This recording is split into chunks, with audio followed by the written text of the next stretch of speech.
thrilled to introduce Abel Wang, Principal Cloud Advocate, DevOps Lead at Microsoft. His talk is titled Real World DevOps. The deployment of cloud-native applications can involve many moving parts, more than your typical demo app has. In this fun and energetic talk, Abel takes a look at DevOps and then uses DevOps best practices to demonstrate a real-world microservices app being deployed to Azure using GitLab. Let's check it out.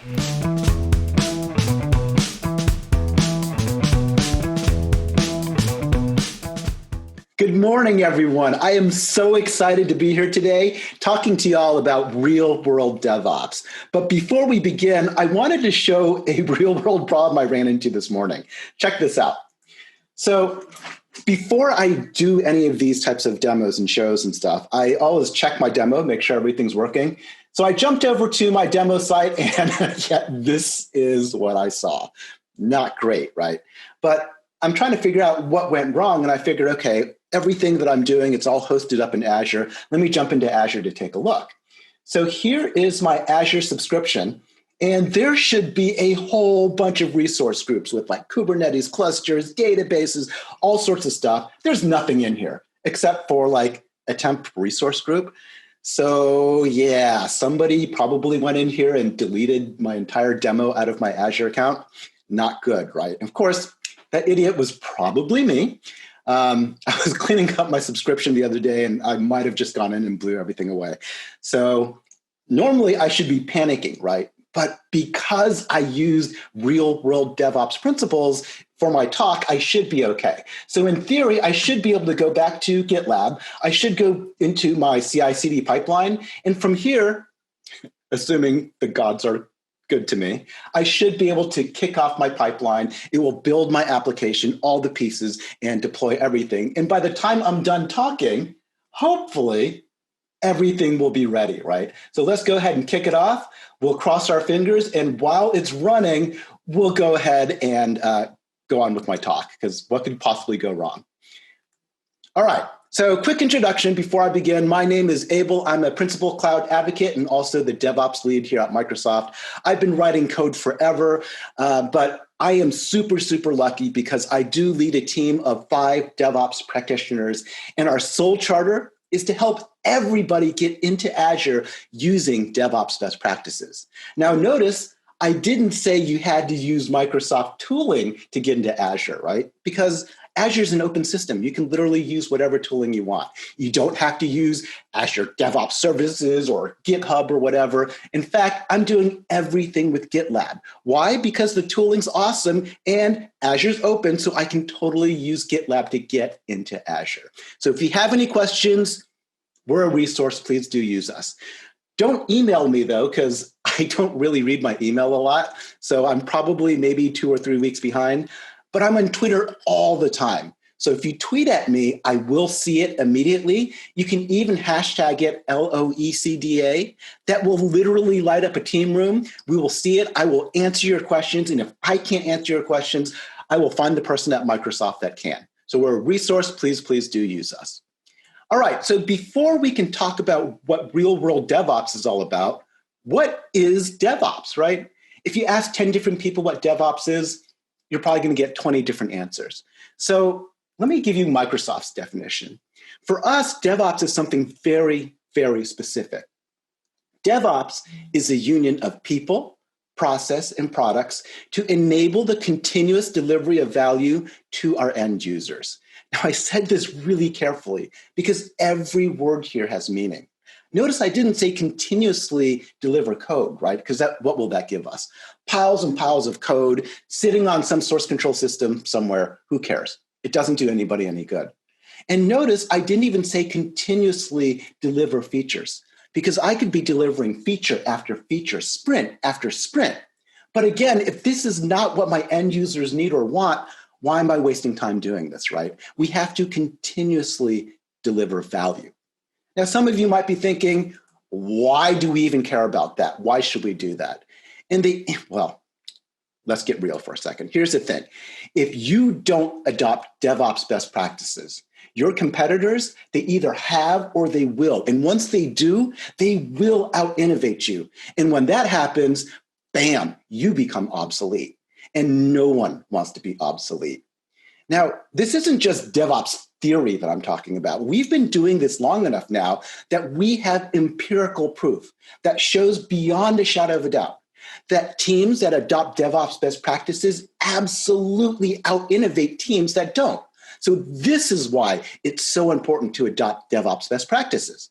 However, it's not easy to do this at all. You have to address the people, the process, and the products that you're going to use. The people, this will be the most important pillar that has to be addressed. This is a cultural change that has to occur within your organization, from the very, very top all the way down to the bottom, where every single person has to be hyper-aligned, hyper-focused on continuously delivering value. And for the process, you need to have a process that will let you iterate fast enough, yet still deliver code of high enough quality. And finally, you need to have products and tools that can help enable all of this. And today, I'm going to show using GitLab doing this because GitLab's a fantastic tool. Now, usually about this time, this is where I do my demo, right? And I do a beautiful demo that's flashy. I make some changes, and immediately those changes, code gets built, tests are run, it gets shipped all the way out into production, and bam, the change happens, right? It's a website, and it's beautiful. It's unicorns and rainbows. However, that's not really what the real world is like, right? Because if you do real world DevOps, it's a little bit more like this. Real world DevOps oftentimes turns into a massive dumpster fire because things pop up where your pipelines, your simple hello world pipelines start to fall apart. So I figured what I would do today is actually dive in and show you DevOps using a real world application versus a hello world application. So the real world app that I'm going to show you, this is a modern microservice-based application. It has a web front end, right? And this web front end has been here for a while. So it's written in an old language. It's written in ASP.NET. And I don't mean .NET Core. I mean, this is old school Microsoft ASP.NET, right? Now, on the back end, there's a SQL Server database as well. So there's a relational database. On top of that, there is also going to be a REST API that's written in Node. And this needs to run in a container hosted in a Kubernetes cluster. And finally, there's a whole nother service layer as well. And this is written in .NET Core, and it's containerized as well, right? And then there's also a mobile portion as well. Now, there's a lot of moving pieces here, right? So once I try to DevOps all of this, bad things start to happen. And this is what I mean. First of all, my app is not ready for a real microservice deployment, right? So microservices are freaking awesome because if I make a change to one microservice, in theory, I don't need to deploy everything. All I need to do is deploy that one small service that changed. And by doing it that way, it's so much easier because the deployment is so much smaller, and testing it and getting the quality right, it's so much easier when it's just one small service versus this entire massive monolithic application, right?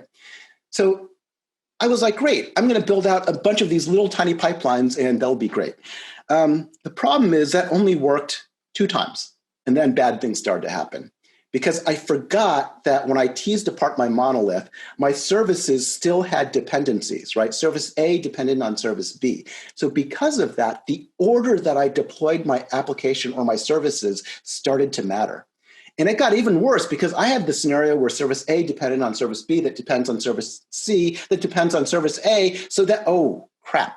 Now what do I do, right? Because I have a circular dependency, and if I keep on doing this somehow, some way, I don't know how to do it. I'm going to have downtime at some point in time because of that.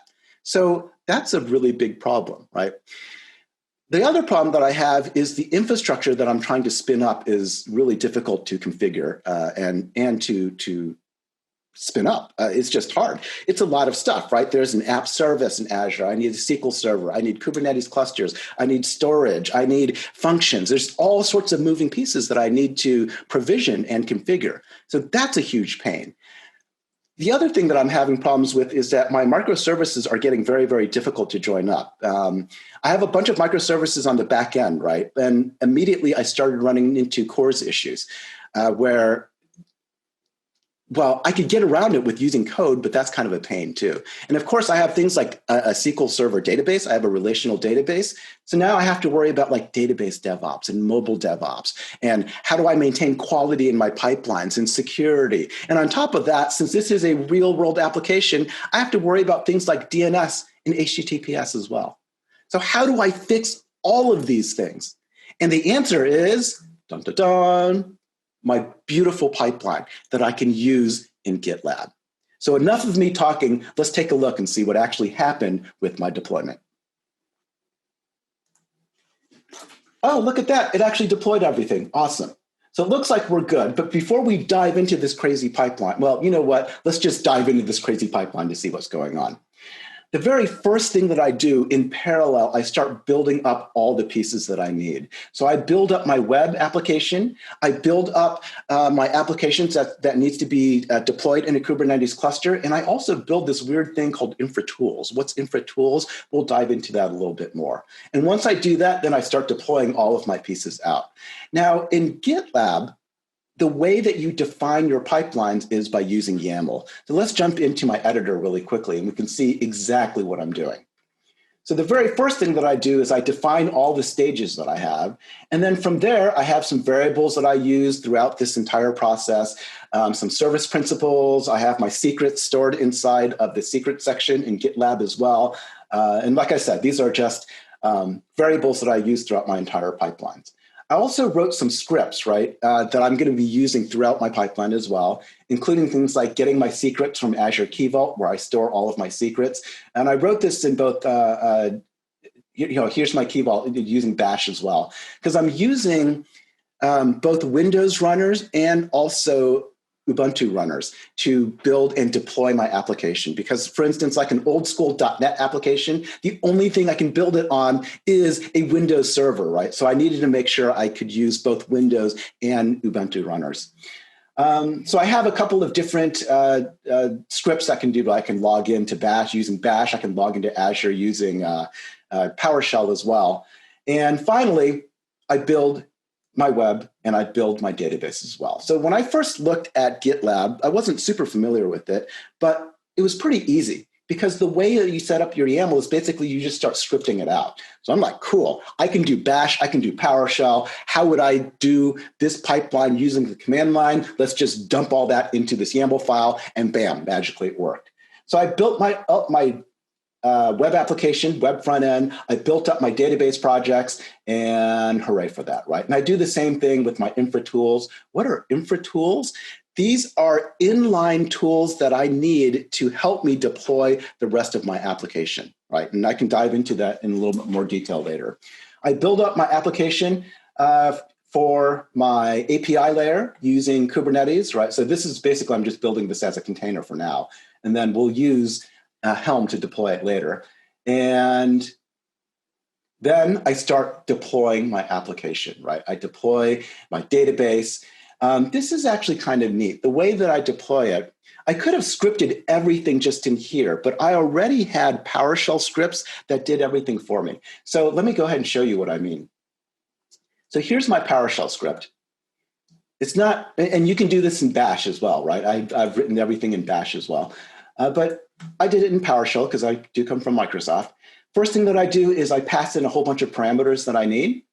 And then the next thing I do, basically, since everything is in Azure, I do everything using the Azure CLI. So the first thing that I do is I log into Azure using the Azure CLI. And then I go ahead and start doing stuff.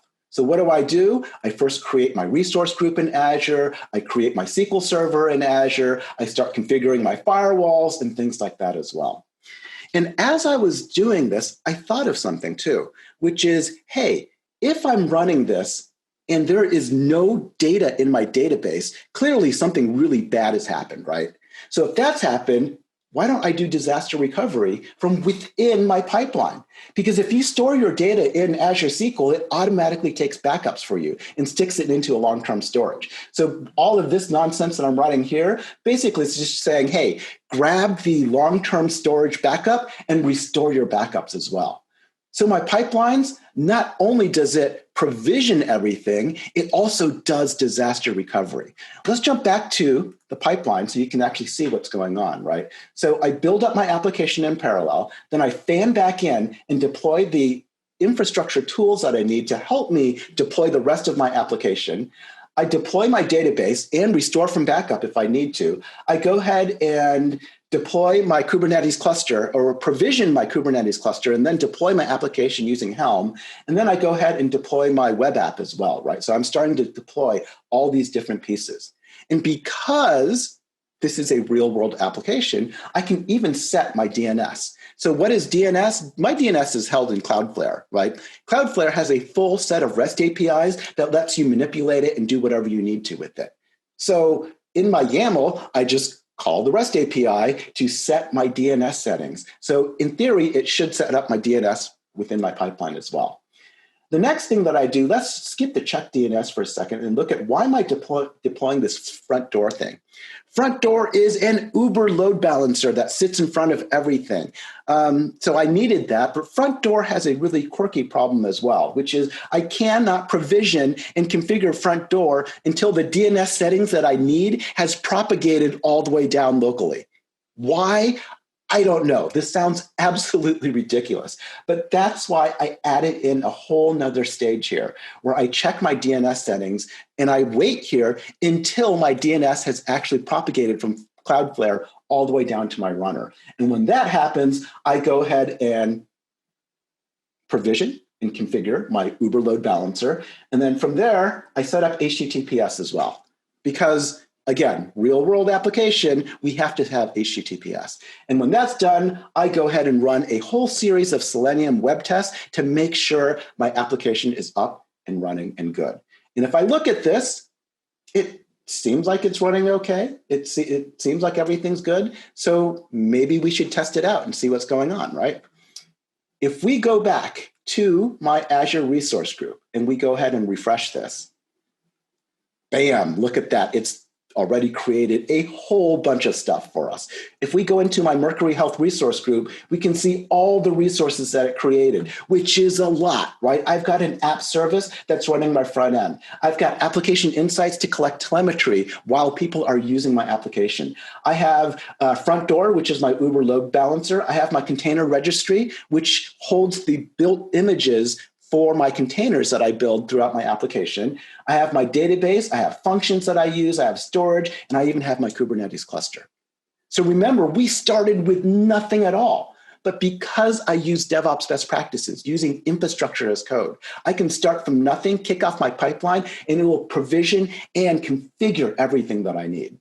So assuming I did everything correctly, let's go ahead and take a look. We'll refresh this and bam, there's my application. It's up and it's running. And remember when I said I did disaster recovery for my data as well?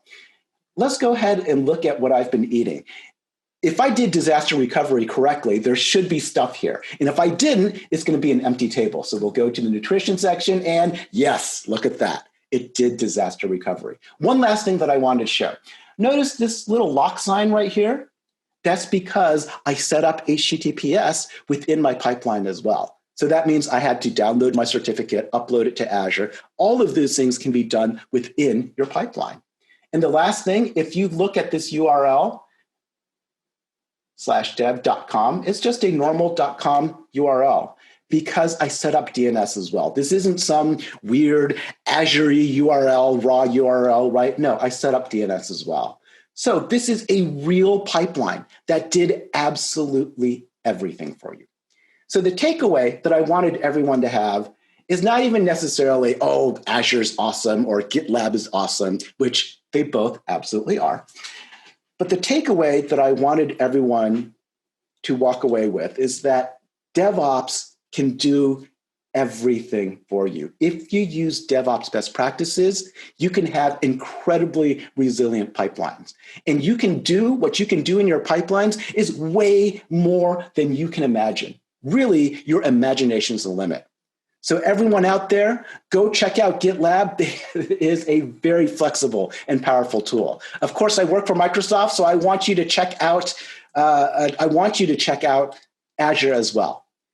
In the meantime, if you want more detail on exactly what I did, here are a bunch of resources that you can use. I'm also on Twitter. I am on Twitter all the time. Reach out, ask me questions. I'm here to help. All right. Thank you all very, very much.